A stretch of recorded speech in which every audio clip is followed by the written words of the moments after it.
So Beverly, why don't you get us started and do roll call? Good morning, everyone. Chairman French. Here. Mr. Anderson. Here. Mr. Ellis. Here. Dr. O'Halloran. Here. Mr. Durant. Okay, Mr. Durant sent to me an email. He's got a conflict with the city who moved their city council meeting to the day because of the holidays. So we'll have to excuse him. Mr. Dell. Mr. Jones. I'm present. Mr. McCacken. Mr. Cody. Present. Thank you. Okay, first agenda item is the approval of the minutes from last October 23rd. Can we have a first and a second open discussion? So move. Second. Is our shot clock up? Anybody? Any discussion on the minutes? I gotta get in.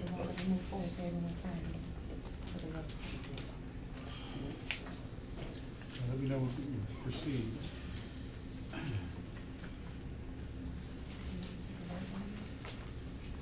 Yeah, ma'am?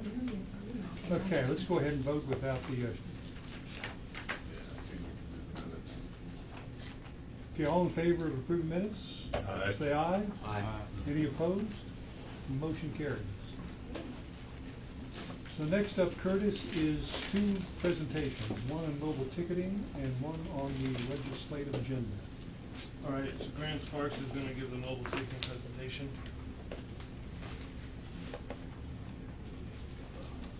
Now, Grant should be good at this because I think this is the fourth time he's given this one now. You can do it by heart. Once at the committee, once at the, this is the fifth time. So this presentation should be flawless. What's not on the agenda? What's that? Presentation is on No, I got the after meeting and the bike share. Oh, do that. It's on the agenda. That's from last week. That's from I last could month. rewind. Whatever. What did they get on there? I had to do the same. I had to go out and log back in. They had last week. Yeah, you must have logged out last week. All right. Yeah. So I'll try to keep this brief. Mobile ticketing, as I think all of you are aware, is an item that's in our board-approved strategic plan, and it was identified as an item for FY19.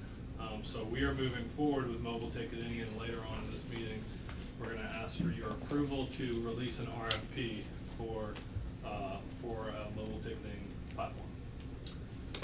So just a little background on mobile ticketing in transit. Mass Transit Magazine did a study not too long ago surveying a bunch of different transit agencies, and they reported that 87% of transit agencies in the country either have already implemented mobile ticketing or are in the process of implementing mobile ticketing. So we would not be pioneers in this space. Most agencies our size have already moved forward with mobile ticketing. And why are they doing it? It's really a number of reasons. There's the liability of handling cash, decrease in fare box maintenance costs. That's a big one. Some of you who've been around for a while might remember that we had to replace the trims on a bunch of our fare boxes last year. Because every time a dollar bill or a coin that's wet or has dirt on it goes through our fare boxes, it starts to break down the internal components. And those trims are not cheap. So the more that we can move towards digital, I think it'll help with maintenance costs. Better customer satisfaction. Some people prefer to use their phones for everything. I think you all know that. Dynamic data collection. Some of these mobile ticketing providers allow for real-time data capture, and a lot of them do their data collection and reporting as web-based. So there's no clunky software that needs to be updated. Everything's in real time. Additionally, mobile ticketing will help improve boarding times. I think on average, cash or coin paying customer, it takes about 8 seconds to board the bus because you have to reach in your pockets or wallet and find your cash or coins and move it through the fare box. When you have mobile tickets, that average goes down to about 2 seconds. So you flash your pass and then find your seat. And then additionally, if the agency chooses to make the mobile ticketing platform open source, it allows for some mode integration. So really, there are going to be a few different options that we're going to have to decide on as to what makes the most sense for Chatham Area Transit as it relates to mobile ticketing. Probably the biggest one is the actual way that customers will use the mobile ticket. So there are two main options here. The low-cost option is called visual inspection. And basically with this, you have to download the app and set up a profile on the mobile ticketing app on your smartphone. Then you have access, once you set up your account, you have access to Chatham Area Transit's fare structure. And so here's just an example of what a ticket would look like. You buy a day pass, and this, you can't see it in this screenshot, but basically to prevent from passengers doing a video capture or a screen capture on their actual phones, this specific image would be dynamic. So it's moving. You can change the photo or the graphic every single day if we wanted to. And then there's also, it's kind of hard to see right here, but there's a scrolling clock, and that's in real time. So if it were 12:35, the operator would look at this ticket and see that it's 12:35 on this mobile ticket to validate that it's real and not a screen capture. The downside to visual inspection is that it still requires operator assistance. So individual buys the ticket, gets on the bus, shows the ticket to the operator. The operator has to visually inspect it, hence visual inspection. And once they see that it's a valid ticket, then they punch a key on the fare box to tally the ridership. That is option one. Option two actually requires hardware, so it's going to be more expensive, but it's foolproof in terms of, there's no operator interaction. With this, it's kind of the same way as visual inspection, where individuals would buy the pass on their phone. Once they have the pass active, they would then board the bus and scan it on either like a QR code scanner or on our actual fare box. We might be able to add a component there. With this option, the operator is taken totally out of the equation.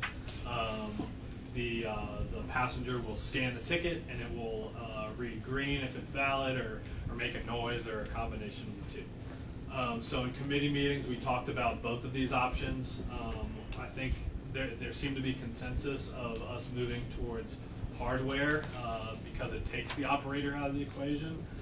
It is going to be more expensive, so I think right now our plan is to, on the RFP, have both options in there so we can evaluate both options, but probably what we will be moving to, if the budget allows, is to do some sort of hardware validator.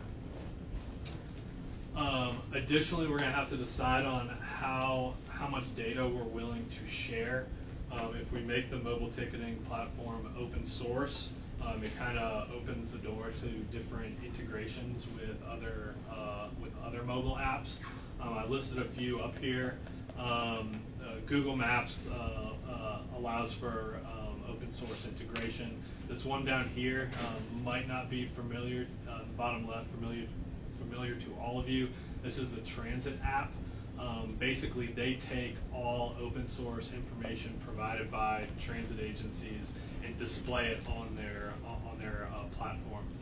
So if and when we get a good AVL system, we'll be able to feed our data directly to the Transit app, and then we'd also be able to feed our mobile ticketing through them as well. And then another option that we're going to have to decide on is how much information we're going to basically need in the back office solution. These mobile ticketing vendors provide a handful of different options, and I've listed a handful of them here. They give the ability to do promo codes if there's a day that we wanted to do fare free or whatever, but you had to have a pass. We could do free day or something as a promo code. Additionally, there's an opportunity to use it for employer or university sponsored passes. Just thinking off the top of my head, we might be able to use it for Savannah State University and our UPass program, or we could do it with our one of our employer passes, which the city of Savannah, all of their employees ride for free currently. It has the opportunity for us to use it for special events, so we could set up a special rate for, say, St. Patrick's Day and use it that way. Send a pass. This is kind of like a gift card, basically. You can buy a pass for somebody else and like gift it to them. It would give us, all of these platforms give us refund capabilities. And then this last point right here is important, that some of these vendors do provide solutions for individuals who do not want to or cannot have a credit card. So when you think about a lot of these mobile apps that you use that have purchasing capabilities, chances are you're setting up an account in these apps and you're creating a credit card profile on those, so that when you buy in the app, it's automatically charging your credit card account. These mobile ticketing providers for transit have found a way to remove that credit card requirement. And basically how they do it is, if an individual has cash, but they still want to pay on their mobile phone, they would come up to the ticket booth here at the ITC and pay with cash, and say that they want a weekly pass or a day pass or whatever. Our ticket salesman would accept the cash, and then on their computer in the ticket room, they would have the software, or not the software, the web-based solution open already. They'd register that that individual bought a pass, and they would ask for the phone number for that individual. That ticket salesman would then text message the ticket to that number that individual gave them, and that would include their mobile ticket. Not all vendors offer this type of solution, but I think for our clientele, we believe this is an important option to provide. So I believe we're going to be including it in our RFP. And then on the analytics side, just to give you all an idea of our fare box data, it's very, very clunky and hard to use. It was basically a system that was created, I think, back in the 80s.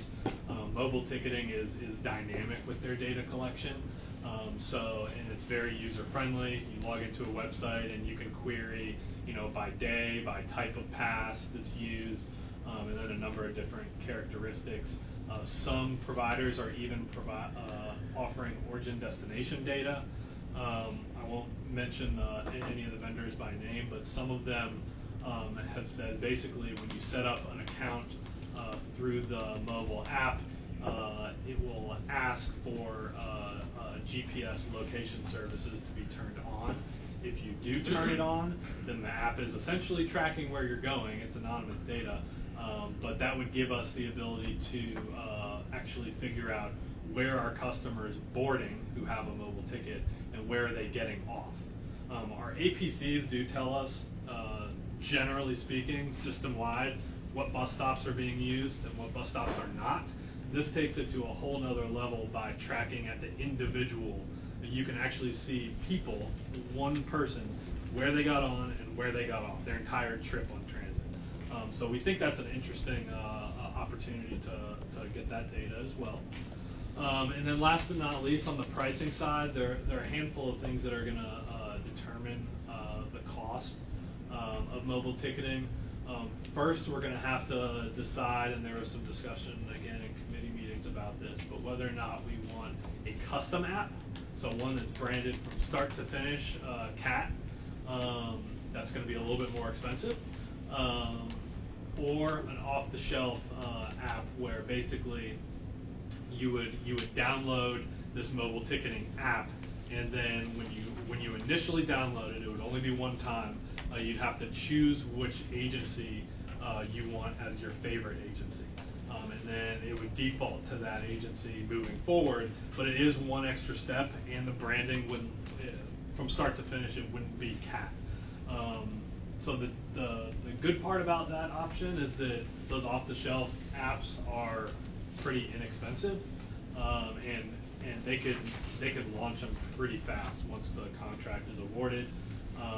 But if branding is important to us from start to finish, then we'll probably look at custom apps. So these different providers, they can set up the pricing basically however we want them to.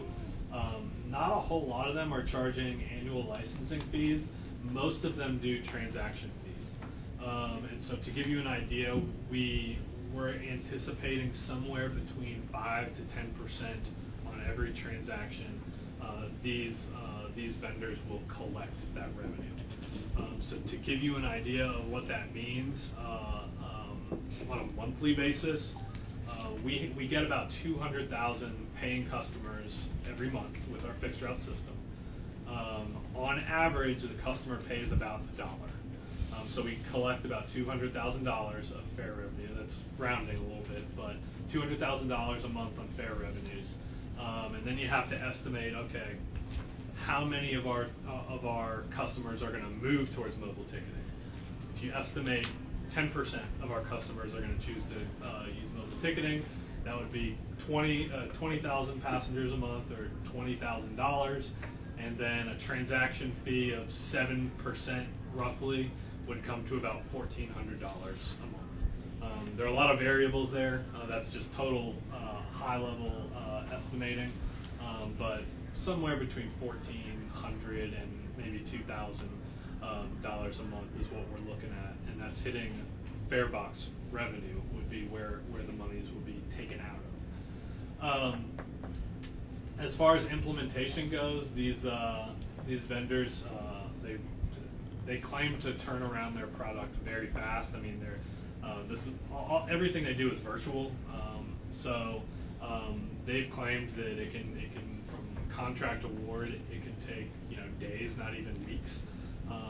If we're going to choose hardware, then that's probably going to be a little bit longer because we have to install the hardware on our buses and make sure everything's working properly.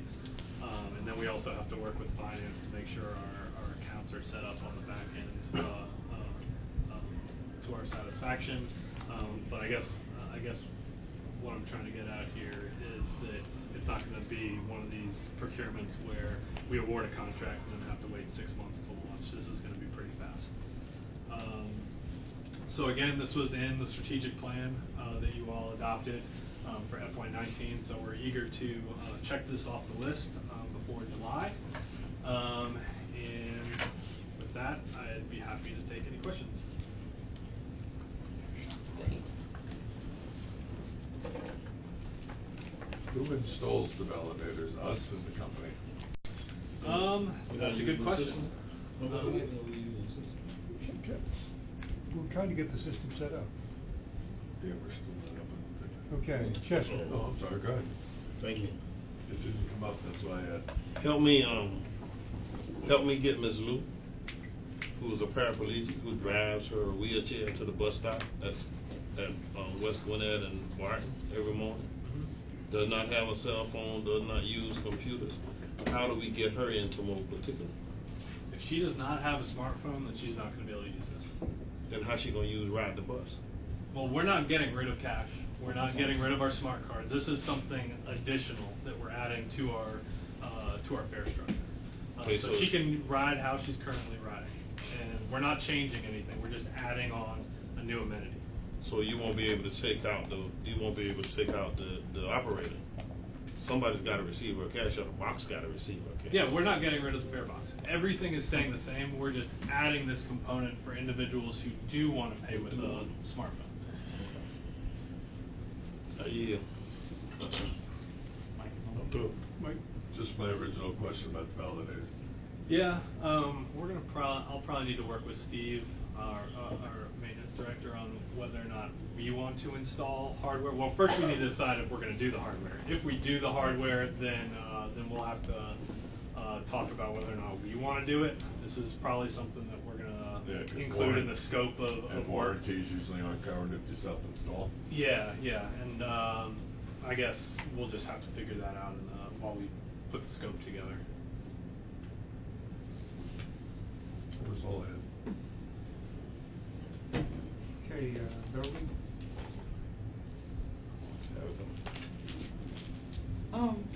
Why would we consider installing ourselves? Cost, maybe. I mean, I'm not sure. I don't know enough about the installation I don't work in the maintenance department, so I can't. I don't know the pros and cons of installing ourselves.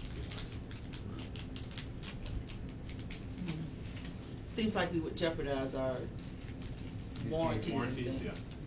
if we did that. Any other questions for Grant before we move on? Is Any other anybody- comments? As far as Yeah. jeopardize a warranty, is anybody going to say anything about that? That's her question. I'm just. We wouldn't jeopardize the warranty. Great. So I think this could be really helpful for CAT moving forwards. I think it'll make it a lot easier for people riding the bus. Every bus rider that I've talked to since we went to the committee meeting and I found this out and I sort of brought up, would you use mobile ticketing? And 100% of them said that they would. That would be very helpful. Talked to a lot of people who can't get that $1.50 or for whatever reason they would find that mobile ticketing would help a lot with riding the bus. You said one thing, how much data are we willing to share? I'd be interested in maybe having like a very open data policy that if anybody is interested in looking at CAT data, that we provide it, and maybe that's a different conversation for a different day. But I think as a transit agency, and sort of this goes back to some of the stuff we were hearing at APTA, is being very data open and very data driven, and this would provide us with some really, I think, excellent and detailed data points. I think my 3 points would be that I would definitely go for hardware in the RFP. I definitely would support it being completely CAT branded. I support any open data to make it as easy as possible for people to connect with whatever API we might have. And I would definitely be in support of paying upfront for the best stuff that we can afford at the time. So having somebody else install it so we don't jeopardize any of that, and getting the best thing we can. I think this could be a really beneficial move for the organization. And that's all. I guess it's not a question. Sorry. Beverly said the next one. There we go.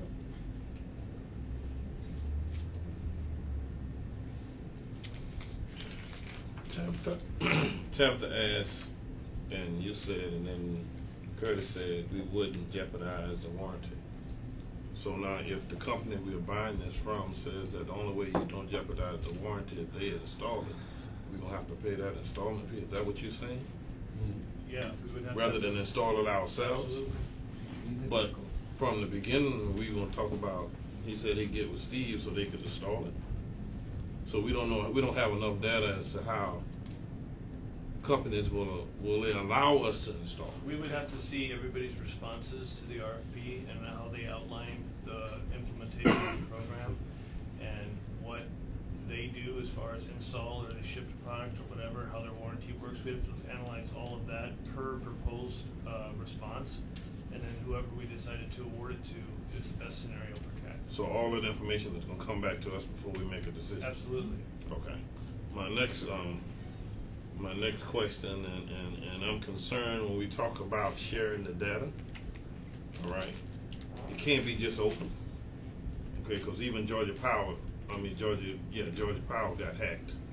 Okay, Georgia Power had to refund me $1,500 because I was paying my electric bill online, but a hacker had already hacked into them and hacked into their website, so that when my bill was coming to me on the website, I'm thinking it's theirs, and the discretion came in.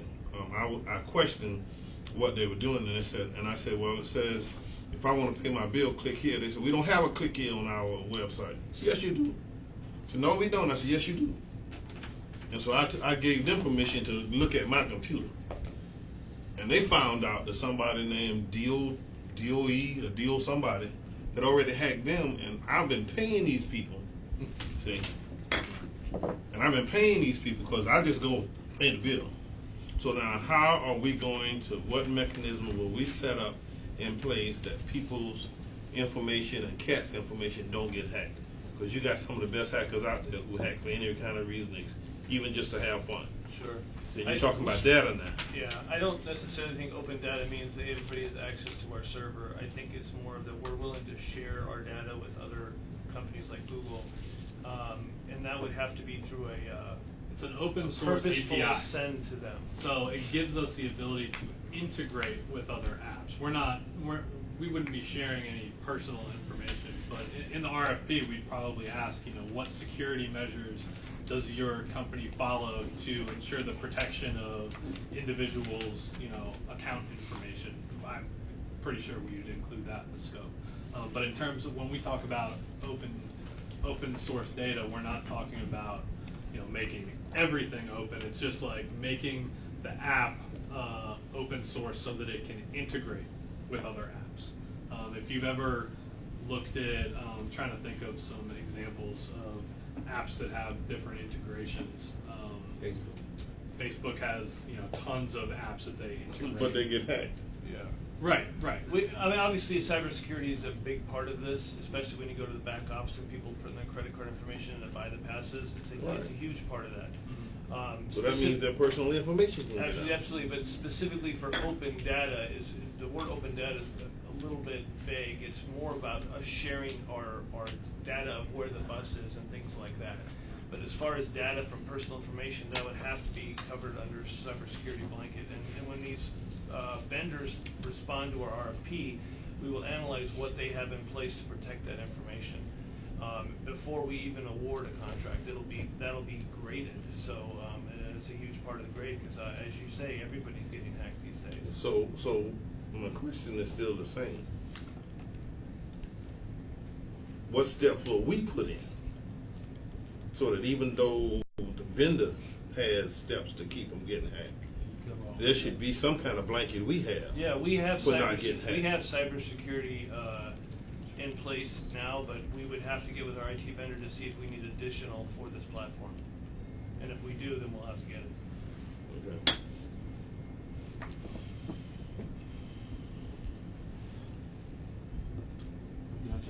Mm-hmm. What's on me now? Mm-hmm. Grant, I know I mentioned it last week, and I'm gonna mention it again in this meeting. So don't take it to heart. But I'm gonna fight for the little person. And the little person, 8 seconds. When you say 8 seconds for someone, I guess saving time, I'm always gonna fight for the little person because I was that person at one point in time growing up, and I had to scrape that money out of my pocket. And so when I know people from poverty, the 26, the 27, the 14, all those buses that go into those impoverished areas, those people are scraping up change.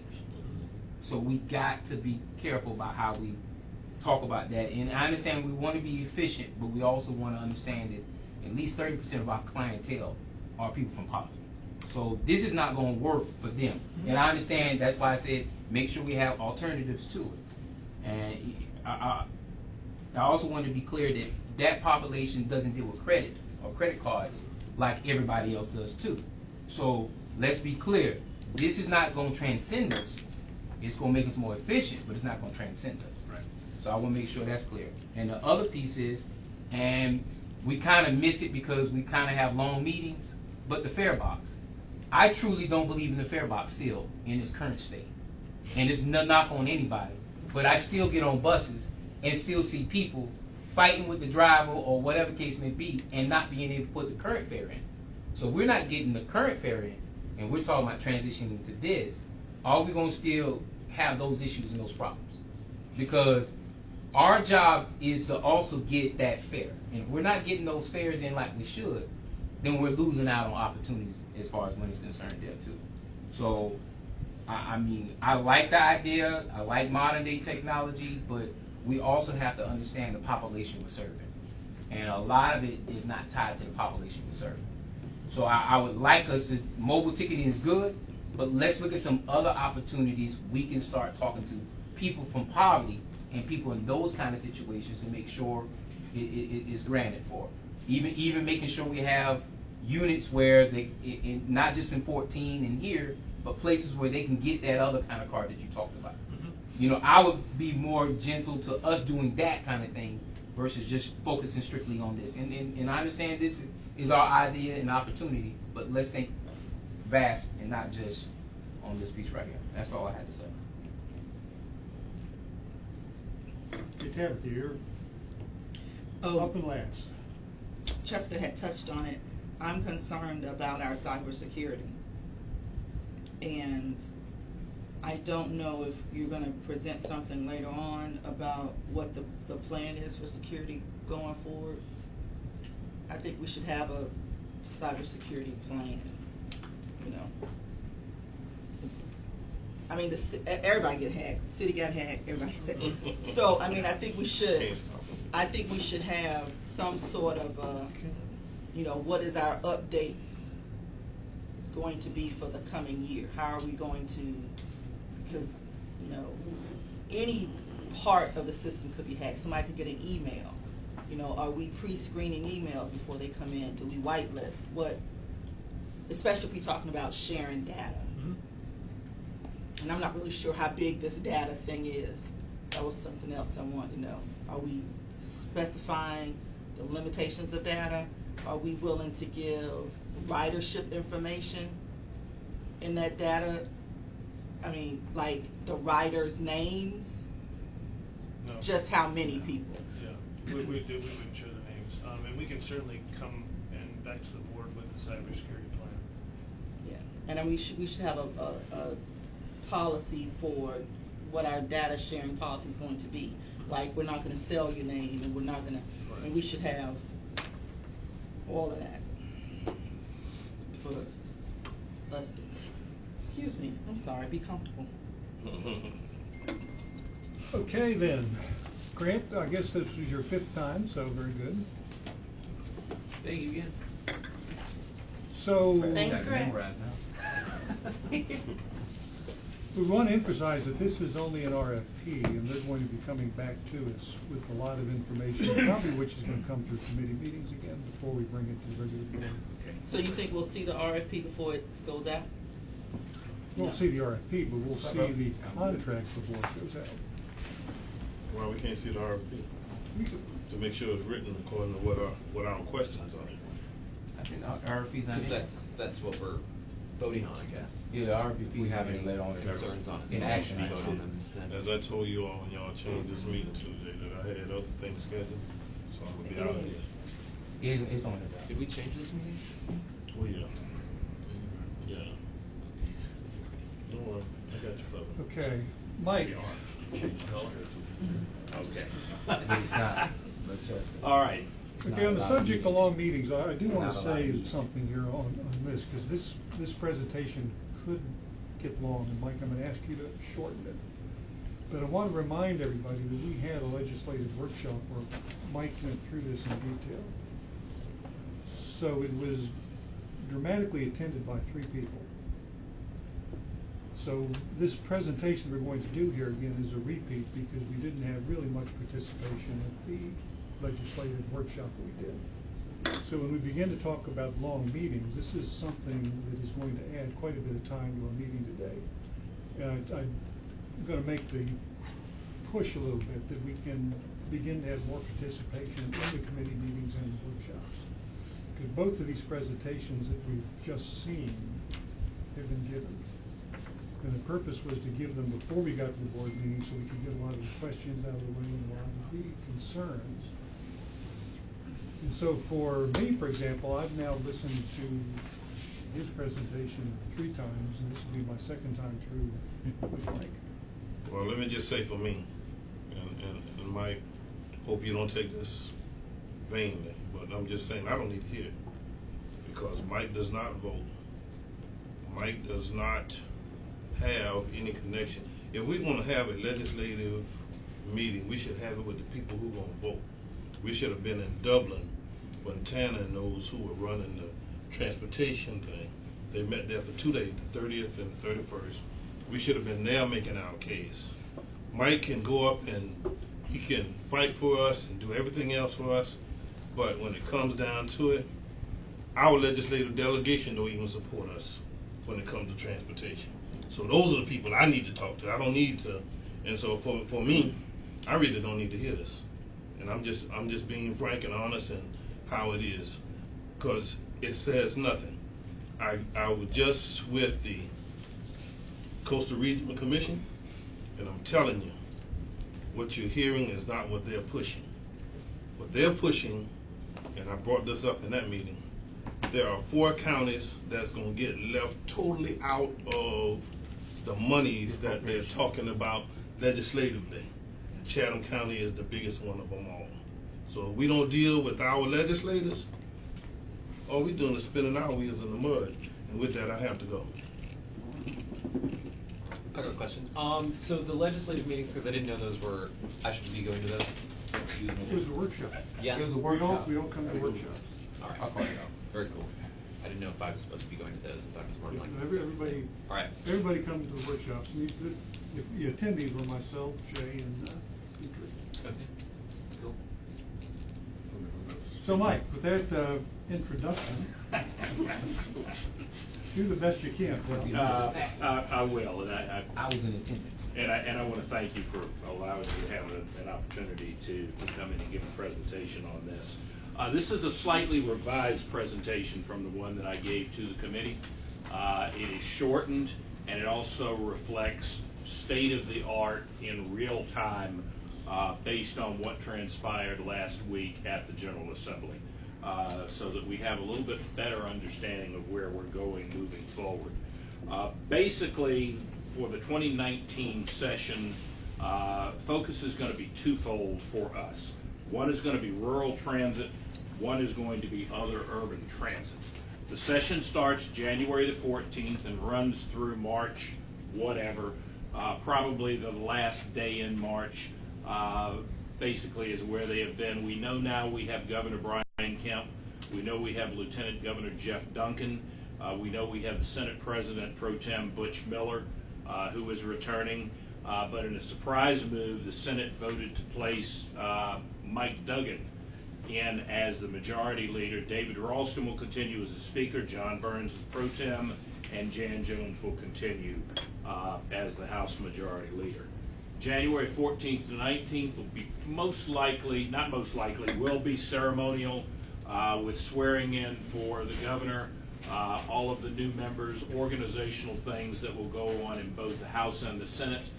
The week of January 21st will be the MLK recess, which is the time traditionally where the Appropriations Committee meets on the supplemental budget, not the big budget going forward. By January 31st, we will see committees established and will actually begin the legislative process. It takes them a couple of weeks to get everything moving and up to speed, and the session schedule will probably be adopted at that time. Session focus: rural budget, rural workforce development, rural broadband, rural transit, and as I said, the budget. The House Transit and Governance and Funding Commission has been working diligently over the summer and into the fall. Curtis Colber is a member of that commission, along with Butch McDuffie from Athens, Clark County, directly representing urban transit systems.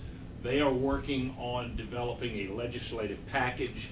Deloitte has been working with them quite aggressively to look at options on addressing rural transit, and there's a potential that there will be established a state rural transit authority that will sit somewhere either in DOT or SRTA, State Road and Tollways Authority, or the ATL, which is what HB 930 created to deal with transit in the metro Atlanta area.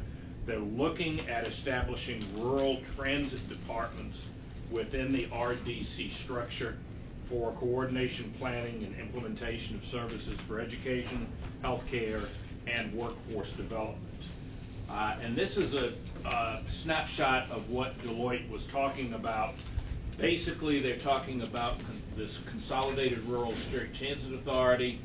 They are looking at creating regional mobility zones and creating a new dedicated transit funding source with incentives.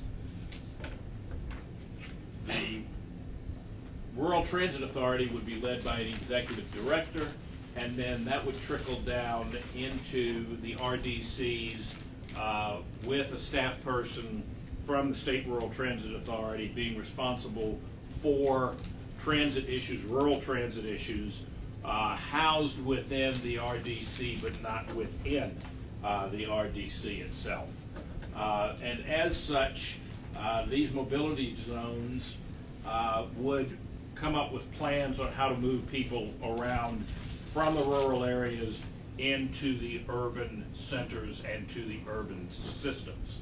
How do they view us? Do you view us as rural or urban? We are urban, Okay. but we play into the solution for rural, because once the rural comes into an urban, is interconnected into a urban system, then they look to hand off service within that county to the urban system itself. So there's a definite connection here. And so what they're looking at is, and that was a good question, right into my next slide. They're looking at a hub and spoke system, roughly, that would be anchored by an urban area and generally patterned as we see it now. And I will have a strong caveat, as we see it now, patterned on Greta, CCT, Gwinnett coach service that we see coming in and out of Atlanta in the mornings and in the evenings.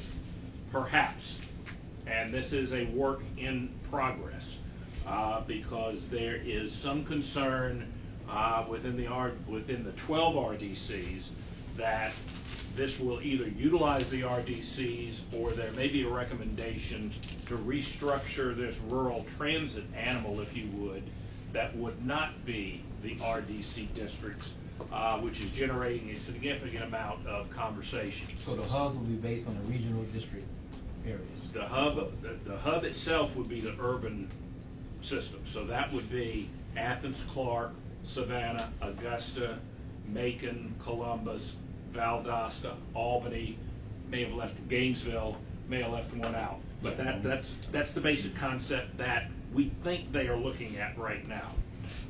To put this a little bit into context, we have to look at the 12 regions that looked at T-SPLOST back in 2012. Only 3 of those regions passed it: River Valley, Heart of Georgia, and Central Savannah River area. The South Georgia region passed regional T-SPLOST in March or May of this year, when the primary was held. So now there are 13 single county T-SPLOST. That was authorized in 2015. Those SPLOST are only for 5 years.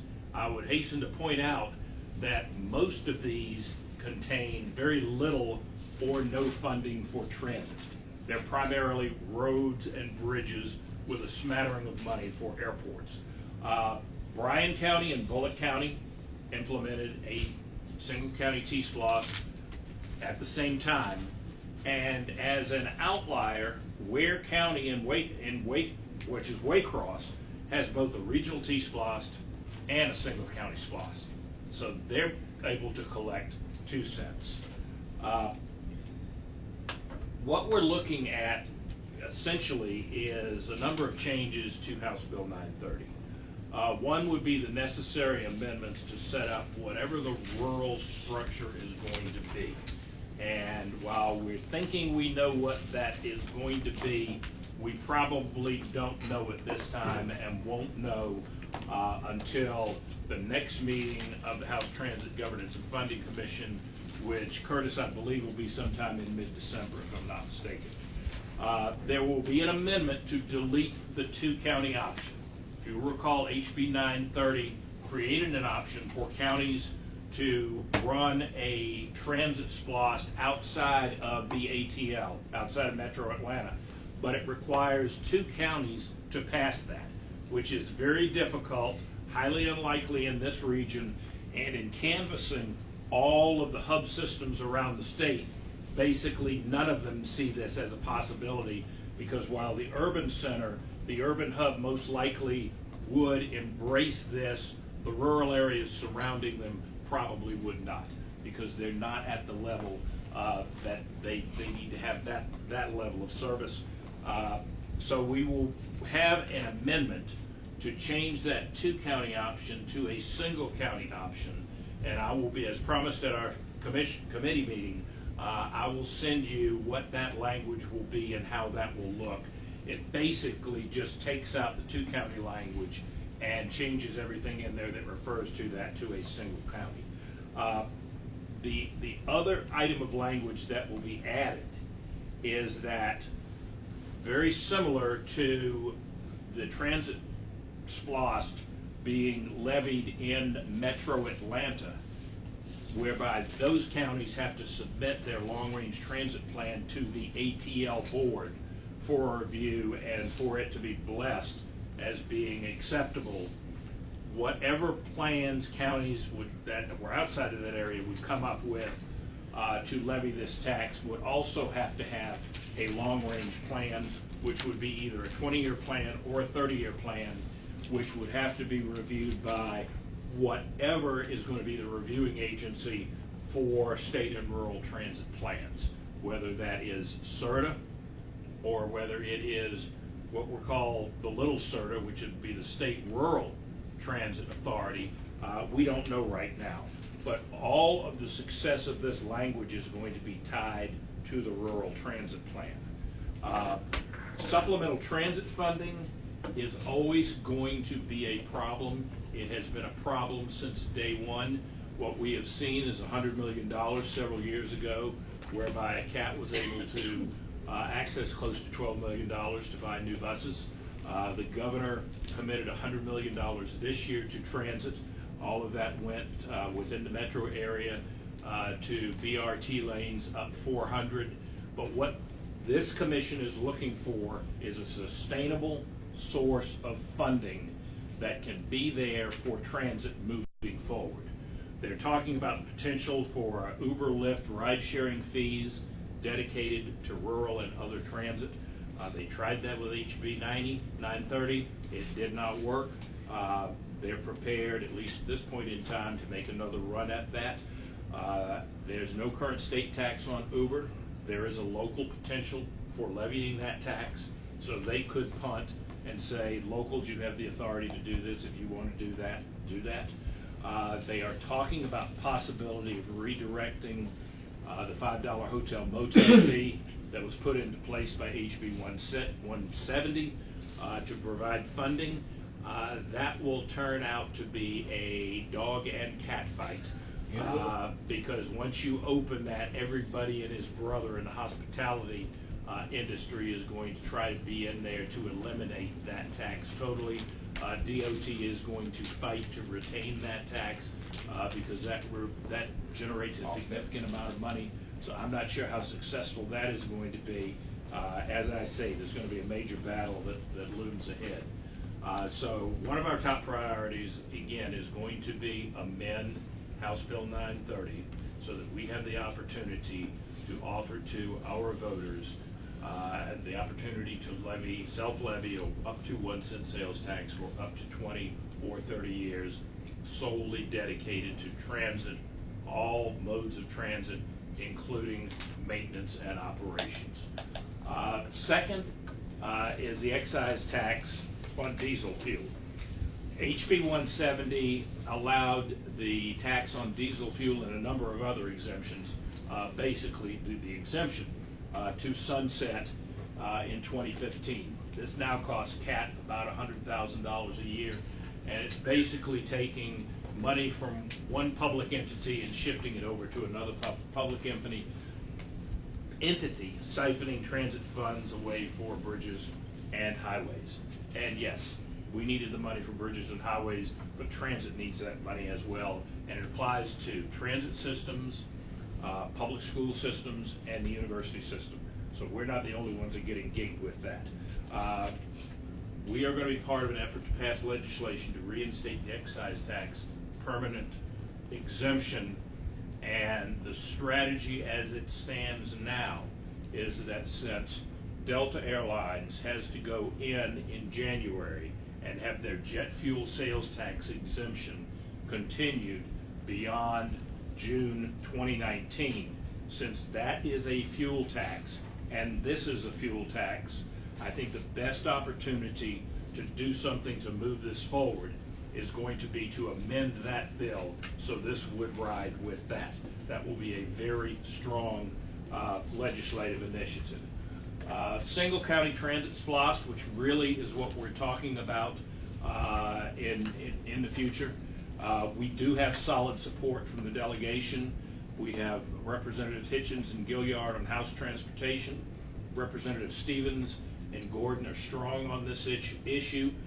Senator Watson is very strong on this issue and is turning out to be one of our strongest advocates for transit in our delegation. Ron Stevens chairs economic development. All know that all of this legislation is basically a big ball of transit language that is connected to rural development, to rural workforce, to rural education, and to rural health care. Because if these people in the rural communities cannot get to the urban centers where these services and employment opportunities and educational opportunities are located, then they're really going to be hard pressed to move themselves out of the economic situation that they're in. This is a top priority of the Speaker. This is a top priority of the leadership. We feel it will be a top priority of the Governor and of the Senate as well. The transit SPLOST future, we will need to, at some point in time, once we have that tool in place, that we're very mindful that this should happen sometime in at the end of March, with the governor signing the bill by the end of May. That tool will be in place. That will be basically when you fire the starting gun to start moving, putting this together. We will need to develop a strategy for county support. We will need to develop a long-term implementation and project list and determine whether we're going to do this on a 20-year window or do it on a 30-year window. Obviously, we will need to look at whether we are going to look at levying a half cent, 3/4 of a cent, a full cent. Half cent's 30 million, 3/4 of a cent's 45 million, a full cent is 60 million, not over the life, but per year. This will require, as I said earlier, it will require rural interconnectivity, and how that unfolds will be driven by what the language is and what structure the state sets up for this to take place. And of course, expansion to countywide service area will be critical with this. With that, that's what I see moving forward. It will be a very rough, very busy session as usual, and I will be glad to answer any questions that you have. Yes, Steve. The single county option, don't you feel that that's one of the really important things? Because the way we were unable to have a CAT tax situation is because those other small counties voted against it and placed us, as well as a few others, in a position that we couldn't do that. Yes, I feel, and others like me, feel very strongly, excuse me, that the single county option is most important, because a single county option does not just apply to the urban centers and the urban areas. It applies statewide. So you can theoretically have some of these emerging rural areas that are on the cusp of becoming an urban area look at this as a tool that they can implement and utilize to self-fund the construction and establishment of their own system, which would then interconnect.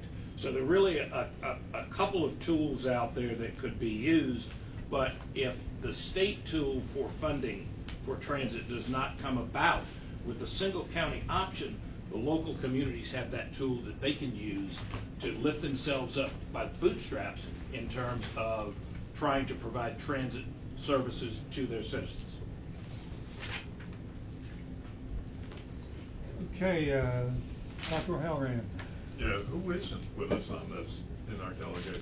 Who do we need to? I don't think we have anybody in our delegation that is not with us. I think the one thing that needs to be pointed out with this is none of this is local legislation. Right. So while every step of the way for the last several years, everybody in the delegation has voted in favor Okay. of this transit legislation. So we don't need to go beat on doors. And we anticipate that is going to be the case moving forward.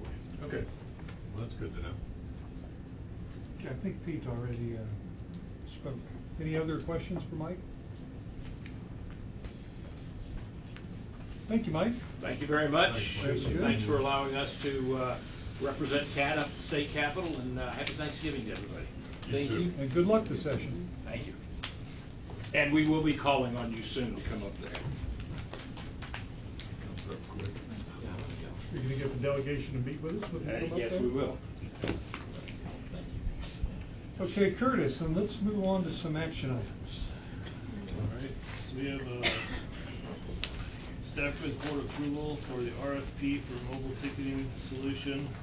Grant gave us a presentation regarding this, and we're just looking forward to allow us to release the RFP.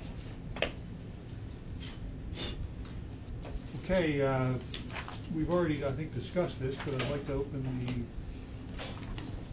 the discussion on this item. Is there a first and a second to discuss? Move to open discussion. Do we have a second? Okay, Dr. O'Halloran seconded.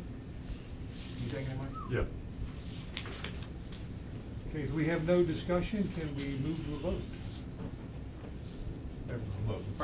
Prior to moving to discussion, I do want to say one statement, and we keep making Chatham something it is not. We need to start making sure we look out for those people who we serve. And I'm leaving it at that. I didn't need a clock for that. Okay.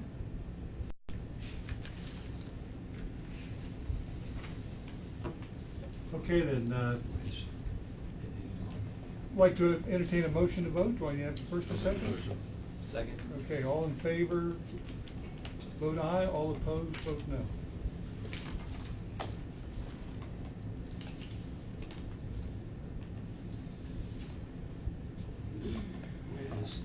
Oh, there we go. Okay, Beverly, I can't vote either. It came up, finally came up.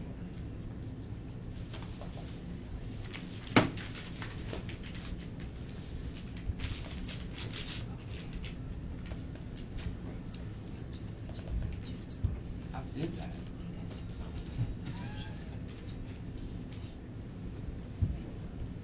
Is this isn't the RFP? RFP's in it. No, that's not the RFP, that's just, you're authorizing the staff to issue the RFP. Prepare one. That's the guidelines for the RFP.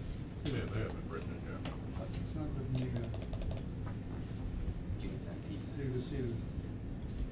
Well,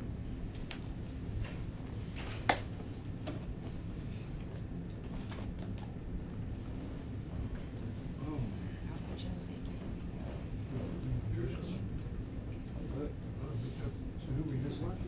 but this, hold on. I mean, oh, where's, oh, what he's, oh, the.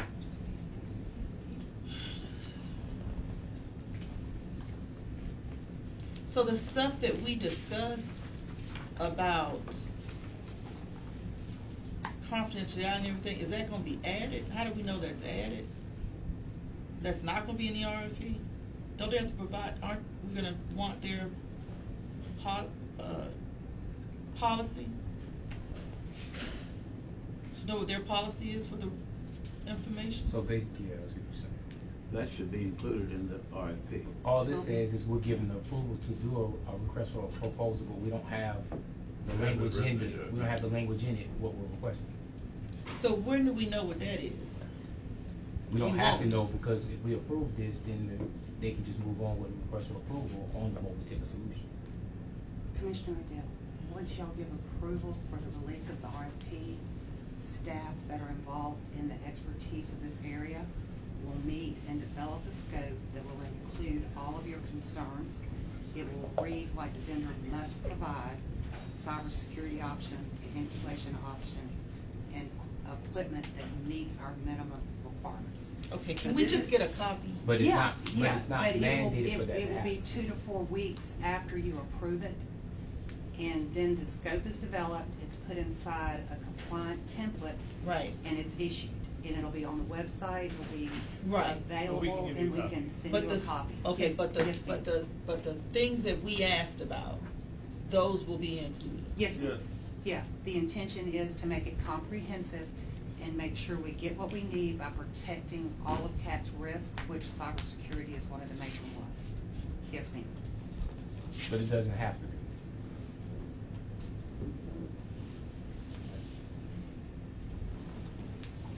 It's not gonna be written for us to be approved. It's gonna be written after we approve it. But we're approving it now. So all we're doing is approving them to be able to do a request for proposal. But it does not have to have that language or that language or that language, because all we're doing is approving the fact it's a request for a proposal on mobile ticket. I'm not saying that they're gonna say anything negative in the language. What I'm saying is we're giving them permission to write it the way they feel that they need to write it. Which is what we have always done. I don't think we've always done. We've done a request for approval for us to approve it as in the language is presented to us. And this thing, we're giving full permission to be written. This is a templated request for approval. The second phase of this will be once the proposals are submitted by qualifying vendors, staff does a formal evaluation, a formal recommendation, and we bring that back to the board, present the recommendation and the vendor's qualifications and the specs, and then the board votes again on that vendor. Right, I got that part. I want to go back to the beginning part. I just want to make sure that when the RFP is written and the criteria is outlined, the things that we want to be addressed are in there. Yes, ma'am. That's, They will be. Can we continue voting? The discussion ended on this, I believe. I believe so. Can we vote, Beverly? I don't think we can vote. Mine's up. Mine's up. I don't think I'm up unless you're putting it up.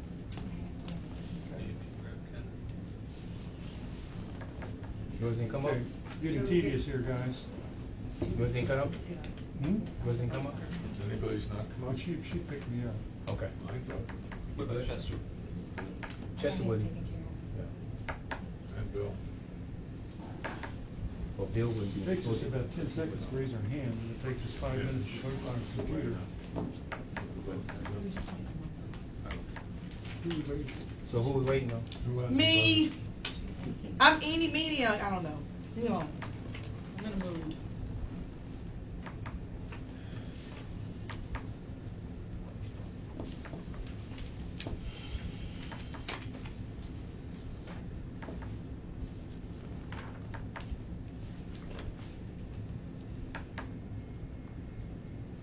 We good, Beverly? Cool. Okay, motion carries with 5 yeses, and 1 no. Okay, next case, Curtis, this will be probably some explanation needed before you go too far with this next one, which is very, That's the very, RFP. very good news. Yes. As we discussed in committee, our current ADL system, or ITS system, Indra, is not recognizing any changes that our scheduling software provider, Trapeze, has implemented. Therefore, as long as we have Indra, we have 2 choices. We could pay them to come in here from Spain and reset their formatting so that they would recognize any upgraded versions to allow us to do a schedule change, or we have to get a new ITS system and replace Indra. So it seemed to be overwhelming support for replacing Indra, and I think that the board has voiced that on several occasions. So what we're going to do is ask the board to release an RFP to replace Indra with the new ITS system. And Terry, do you want to talk about what we're going to do as far as how we're going to fund this? through our grant program? Sure, I can do that. There are 3 sections of annual apportionments that the FTA gives all transit agencies, public transit agencies. 5307 for capital, 5339 for bus and bus facility, and 5337 for state of good repair. CAT had designated 2 years, FY17 and 18, for building reconfiguration and access improvements. And because this is a priority and we need it, we would reallocate those 2 years plus add FY19 5339 to provide right at $1.2 million in funding, with the possibility of using about $250,000 from a Metropolitan Planning Committee grant through a Z230 program of about $250,000. So we have grant funding available. Internally, we program that for needed projects, and when priority critical projects come up, we reassess. So the best way to be able to fund this project is to repurpose that section 5339 grant funding.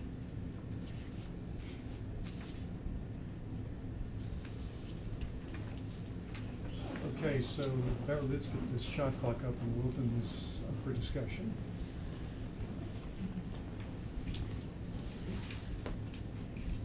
No, not to vote. I think there's probably going to be some questions on this. Can we,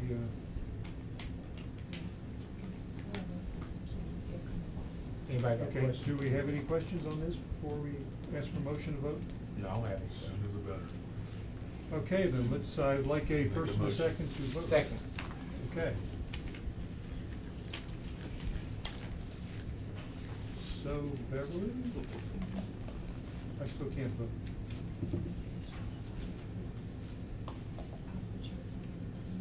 Yes.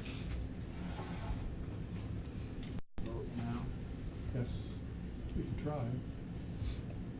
You good? I think I'll have lunch while she tabulates it. Get the plugs. Might be the plugs. Pull it out real How fast. plugs work? Get you an extension cord, come down here with us. Pull it out. I better. Registers. Okay, motion carries. Okay, then we can move on, Curtis, to the Executive Director's Report. The Executive Director's report is in your board packet. Would like to highlight one thing, requested through committee to come back to the board with an analysis of our entire IT hardware, where we're at now and where we need to be and the cost to get there, as well as an cost analysis to go move to an enterprise solution system. I have informed Infinity, our IT provider, of this analysis that the board requests to be done, and so they will start working on that. And when they finish, I'll be bringing the results to the board.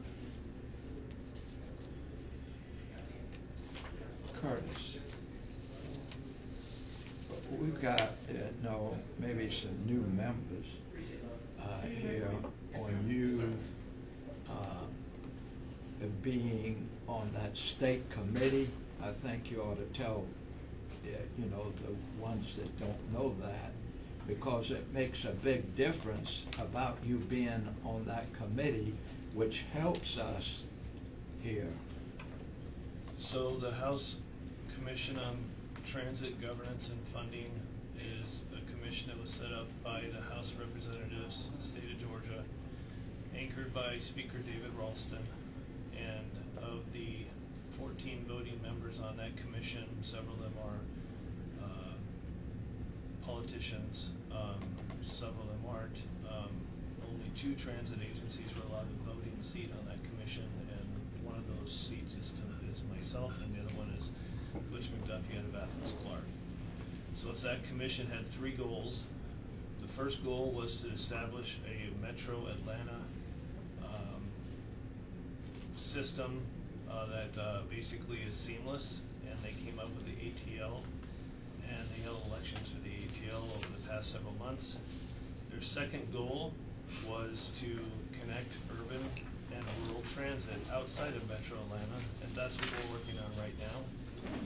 Mike highlighted the details of that. And the third one, which would be next year, is to discuss truck traffic, container truck traffic, and solutions for that.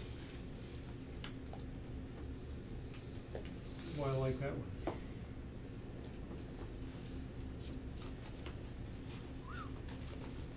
Any other questions for Curtis? And Curtis, maybe you can lead us into the rest of the updates? Sure.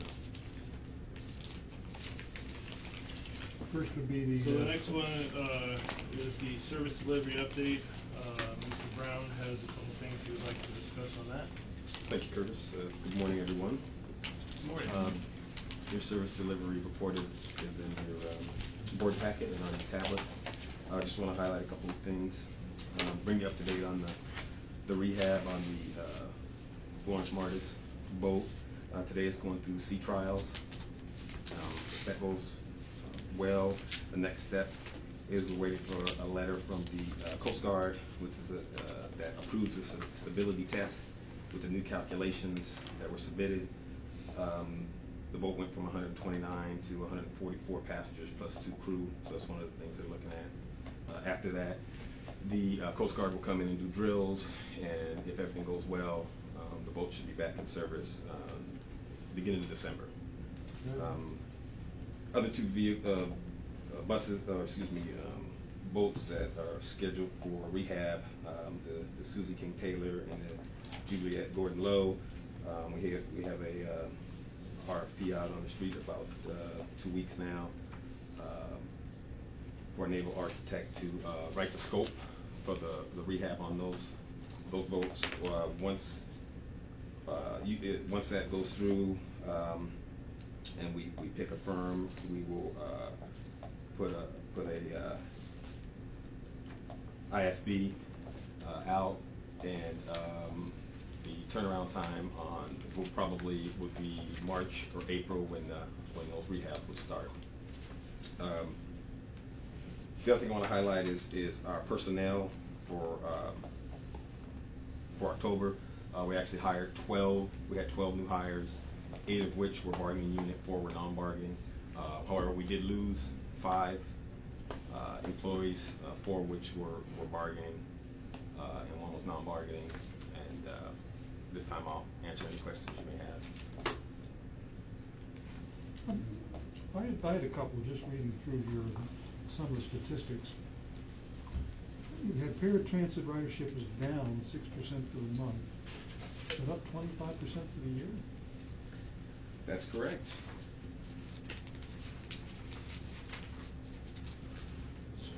No, just curious, what's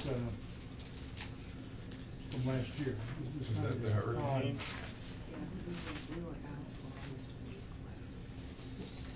Was it last October?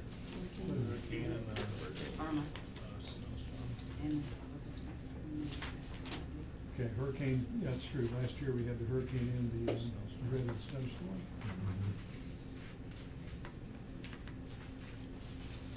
Pete, you had a question? Yeah, I just want to know about overall hiring. What's our status on that? We hire budget positions as we need them. That's the status. Okay, any other questions for Michael? Thank you. And why don't we move on to system development, Curtis? All right, so system development is in the board packet, and Tricia, you want to go ahead and highlight a couple things? Absolutely. Good morning. Morning, Tricia. Just a couple of things I'd like to highlight or mention to you all. Last month, you gave us permission to issue an on-call marketing assistance RFP. I'm pleased to report that with the help of Terry's staff, we got that RFP out. It is now posted on the website, so hopefully we'll be having several great firms that will submit proposals to us. So I was just very pleased how quickly that moved along. Also, would like to mention that We did host an NTI workshop, public participation process in transportation, and we had several people who joined us from around the country, transit providers, staff with MPOs, and since we hosted that workshop, we were permitted to have 10 staff members participate. So it was an excellent workshop. It was cut a little short because of Hurricane Michael, but the staff that attended, we got some great information from the presenters as well as from other colleagues who are working in public transit. Our planning manager, Grant Sparks, presented at the Smart Transit Conference in Philadelphia. That's mentioned in your packet. We are continuing to refine our processes and procedures for getting public information out to our customers as well as to the media. The staff did an exceptional job with the Rock and Roll Marathon. I was very pleased how well we did, and with the help of operations and maintenance, we had flyers on the buses in advance notifying customers that our services would be impacted because of the Rock and Roll Marathon. So as I said, we are continuing to refine our in-house processes and procedures for getting that information out to the public in a timely manner. There are examples in your board packets of the flyer that we produced, as well as the media advisories, just so that you all can see the types of information that we are sending out to customers in the media, and plus posting on our website. We are also working with on our efforts for the system redesign efforts. Yesterday, the staff participated at a conference call with Michelle and others. We're kind of going over our stakeholder committee, that list. We've gotten the letter together, so we're doing a lot behind the scenes to prepare for the first community meeting that's scheduled in January. We're also looking for a location to host that meeting. Let's see, we also included detailed information on social media. That's also in the board packet. And so that concludes my report, unless you all have questions. Okay.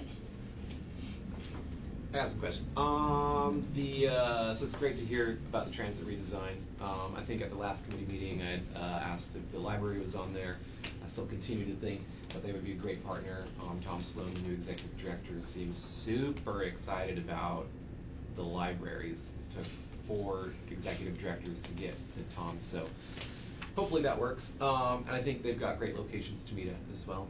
I also noticed on here and this might go back to the ITS and the mobile ticketing thing. So we've got close to like 10,000 people that have downloaded our CAT app. Is that something like that, plus or minus 1,000?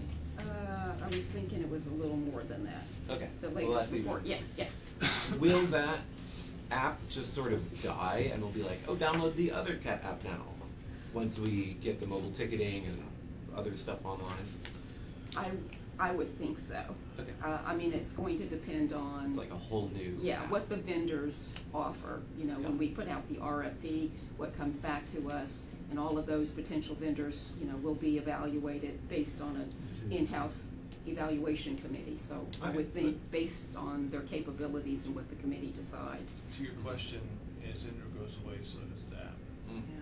Yeah, because it's part of them. That app's terrible. It is. I love you all, but that app's And then too, if we do really bad. If we share our data, like that transit app that Grant had on the slide in Google, that means that we can feed our bus information to those, and so those apps will work much better than probably what we have currently. What are those signs? The inaugural networking and partnership building event. I think that's left from an old campaign. We were just using them as prompts. Well, I like that. I mean, if that sounds cool, whatever that is. So I think that was all I had. But yeah, great job. Thanks for your comments. Okay, Curtis, so let's move into the financial part of it. Financial I see that updates we've in got something packet. here. We have budget books, and Terry, if you want to go ahead and highlight a couple things. Sure. So the financial reports are included in your board packet. I'll be happy to answer any questions about the financial results. We are still trending on track positive budget variances are being driven by projects that we will implement at various times during the year, so the cost will come once implemented. So while we do have a pretty healthy year-to-date bottom line, as we implement those programs, we'll get closer and closer to on budget. Also in your package is an FY19 budget book that the chair requested we put together. It will give you the detail level budget and allow you to reference that in the future if any budget questions So this is occur. Yes. Also is the annual audit from our public accounting firm, Daniel and Duncan.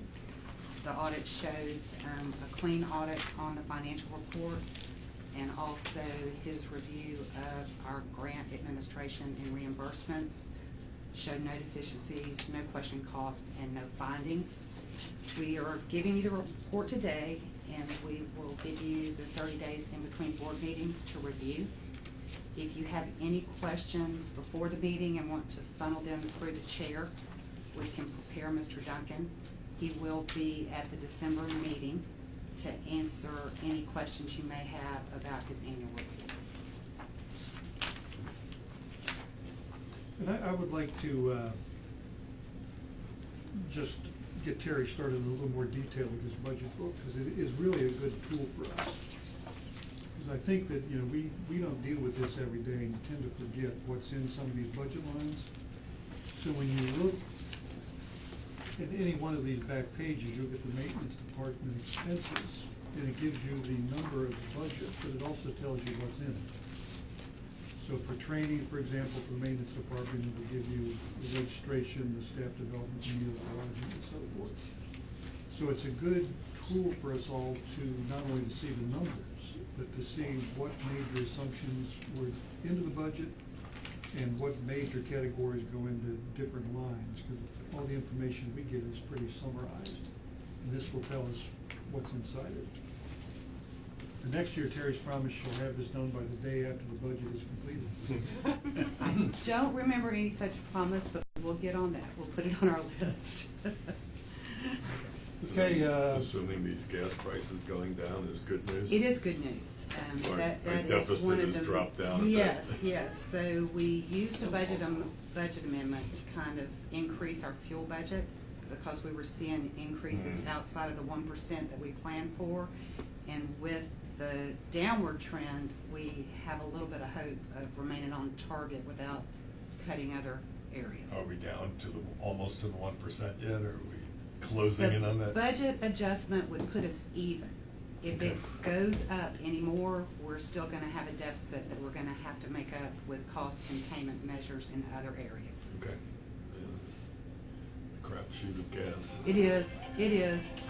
And we budgeted it fairly close to expectation. So with that volatile cost, we're going to have to ride a roller coaster sometimes. Always fun. Any other financial questions for Curtis and Terry? Then I think under old business, do we have any old business? New business? I'll throw in something that could be old or could be new. The governance workshop that we're trying to set up, you know, we have Tabitha and Jay having trouble with the 19th. So we're working with Doug Eady to see if maybe we can move this into January, if we can all get together. I would really like to have everybody involved. So I think we can say fairly safely that December 19th we can probably take off our calendars. Okay. Anything else? If not, I would propose we adjourn and wish everybody a happy Thanksgiving. Thank you. When is Thanksgiving? And Tabitha, cyber security, I think you've been hacked. We were hacked. I think your email's been hacked. Which one? I did. Let me see if I still got it. I got an email. Which is identical to the email we got from Chester. Because I just switched out to That could be a spoof.